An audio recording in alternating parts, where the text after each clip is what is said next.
આપણી આસપાસનું દરેક વસ્તુ આખરે શેની બનેલી છે? આ એક એવો સવાલ છે જેણે સદીઓથી માણસને વિચારતો કરી દીધો છે. ચાલો, આ સવાલના જવાબ માટે પરમાણુની અંદરની દુનિયામાં એક રોમાંચક સફર શરૂ કરીએ. જો સદીઓ સુધી તો જવાબ એકદમ સીધો સાદો લાગતો હતો કે ભાઈ દુનિયા નાના, અતૂટ, મતલબ કે જેને તોડી ન શકાય એવા કણોની બનેલી છે. પણ વાસ્તવિકતા એ તો આપણી કલ્પના કરતાં પણ ઘણી વધારે અજીબ અને સાચું કહું તો વધુ રસપ્રદ નીકળી. તો આધુનિક પરમાણુની જે આખી વાર્તા છે ને, એની શરૂઆત કંઈક બનાવવાથી નથી થતી. ના, એની શરૂઆત થાય છે એક એવી વસ્તુને તોડવાથી જેને સદીઓથી અતૂટ માનવામાં આવતી હતી.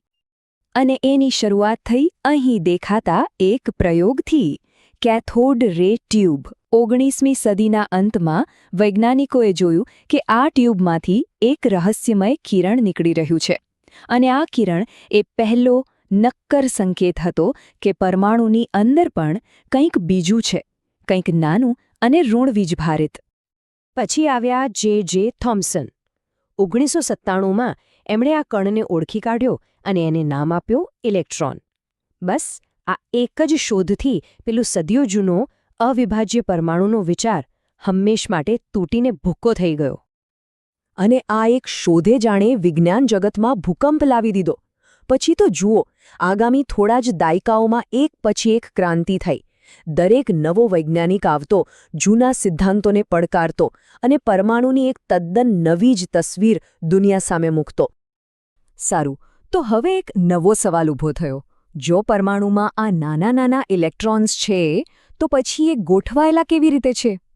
આનો પહેલો જવાબ કે પહેલું અનુમાન કહીએ તો એ બહુ સીધું સાદું હતું અને સાચું કહું તો ખાસું સ્વાદિષ્ટ પણ હતું. આ રહ્યું એ મોડેલ, થોમ્સનનું પ્લમ પુડિંગ મોડેલ. એમને એવું લાગ્યું કે આખો પરમાણુ જે છે ને એ ધન વીજભારની એક પુડિંગ જેવો છે અને એની અંદર પેલા ઋણ ઇલેક્ટ્રોન સૂકી દ્રાક્ષની જેમ આમ તેમ ચોંટેલા પડ્યા છે. સિમ્પલ. પણ વિજ્ઞાનની આજ તો ખાસિયત છે. અહીંયા ખાલી વિચારોથી કામ નથી ચાલતું, એનું પરીક્ષણ કરવું પડે. અને હવે સવાલ એ હતો કે જે વસ્તુને આંખથી જોઈ જ નથી શકાતી, એના મોડેલને ચકાસવું કઈ રીતે? અહીં એન્ટ્રી થાય છે અર્નેસ્ટ રધરફોર્ડની, જેમણે આના માટે એક અદ્ભુત પ્રયોગની રચના કરી. આ છે રધરફોર્ડનો પ્રખ્યાત ગોલ્ડ ફોઇલ પ્રયોગ. એમણે શું કર્યું? એમણે સૂક્ષ્મ બંદૂકની ગોળીઓ જેવા આલ્ફા કણો લીધા અને એનો મારો કર્યો સોનાના એકદમ પાતળા વરખ પર. હવે થોમ્સનના મોડેલ પ્રમાણે તો આ વરખ એક નરમ પુડિંગ જેવું હોવું જોઈએ, બરાબર? તો એમની ધારણા એ હતી કે મોટાભાગની ગોળીઓ સડસડાટ આરપાર નીકળી જશે. પણ જે થયું એણે સૌને ચોંકાવી દીધા. હા, મોટાભાગના કણો સીધા પસાર થઈ ગયા. કેટલાક થોડા આઘા પાછા થયા, પણ લગભગ 20,000માંથી એક કણ એવો હતો જે સીધો પાછો ઉછળ્યો. રધરફોર્ડે પોતે કહ્યું હતું, આ એટલું અવિશ્વસનીય હતું કે જાણે તમે એક ટિશ્યુ પેપર પર તોપનો ગોળો મારો અને એ પાછો આવીને તમને જ વાગે. વિચાર તો કરો. આ ચોંકાવનારા પરિણામનો એક જ મતલબ નીકળી શકે.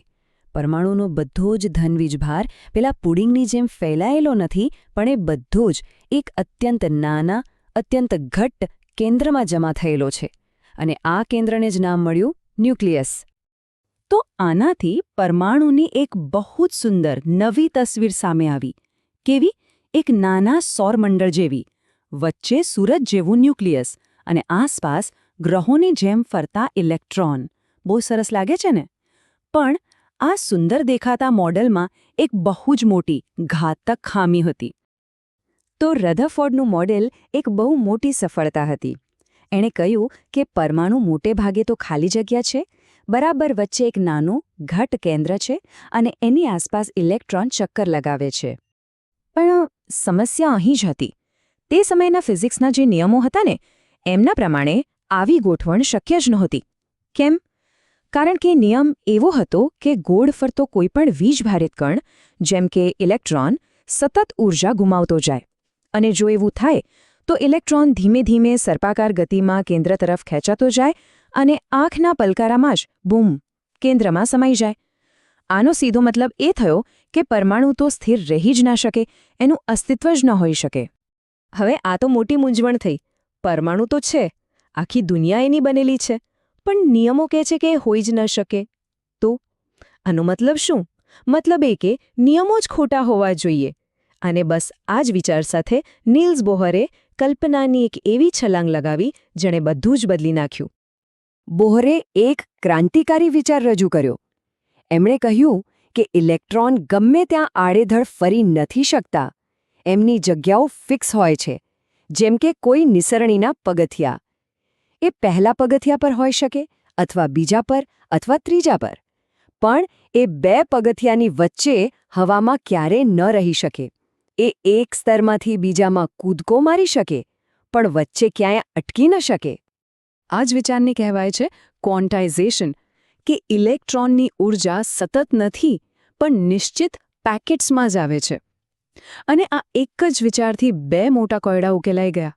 એક, પેલી પરમાણુના વિનાશની સમસ્યા હલ થઈ ગઈ, અને બીજું એ પણ સમજાઈ ગયું કે શા માટે અલગ અલગ તત્વોને ગરમ કરવાથી તેમાંથી ચોક્કસ રંગનો જ પ્રકાશ કેમ નીકળે છે. બ્રિલિયન્ટ! બોહરનું મોડલ એક જબરદસ્ત સફળતા હતી, એમાં કોઈ શંકા નથી. પણ વાર્તા અહીં પૂરી નથી થતી. એ તો હજી એક પડાવ હતો. પરમાણુનું જે આધુનિક અને અંતિમ ચિત્ર છે એ તો ક્વોન્ટમ મિકેનિક્સ પર આધારિત છે, અને સાચું કહું ને તો એ હજી પણ વધારે વિચિત્ર છે.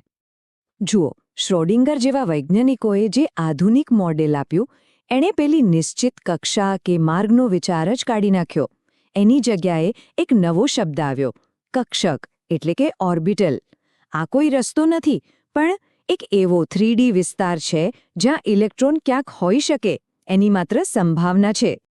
એટલે હવે ઇલેક્ટ્રોનને કોઈ ચોક્કસ માર્ગ પર ફરતા નાના ગ્રહ તરીકે નહીં, પણ અહીં દેખાઈ રહ્યું છે એવા એક અસ્પષ્ટ વાદળ તરીકે વિચારવું વધુ યોગ્ય છે.